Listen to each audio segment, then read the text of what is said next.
Ce samedi 28 mars s'achevait la 6e édition du sommet Désertifaction, co-organisé à Djerba en Tunisie par le CARI, l'Observatoire du Sahara et du Sahel, et la Convention des Nations Unies sur la lutte contre la désertification, en partenariat avec l'ACDD et le WWF Afrique du Nord.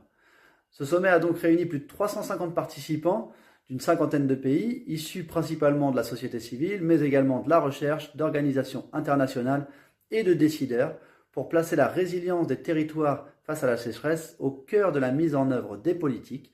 en identifiant des recommandations issues du terrain, ainsi que des éléments de plaidoyer communs en vue de la COP17 sur la désertification.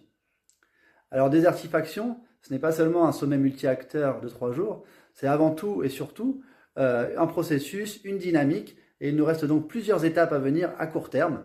avec notamment la production d'un policy brief sur la résilience des territoires face à la sécheresse, qui sera basé sur les résultats de ces 3 jours de travaux, ainsi que le 17 juin, l'organisation d'un webinaire à l'occasion de la Journée mondiale sur la lutte contre la désertification. Alors, à l'issue de ce sommet, on pourra notamment retenir que dans cette COP désertification, où la société civile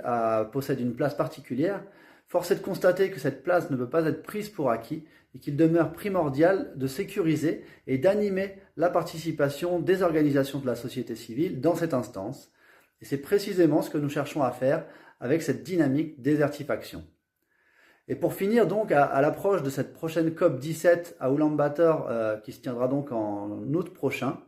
nous invitons tous les acteurs impliqués dans la lutte contre la dégradation des terres à se saisir des résultats de désertifaction,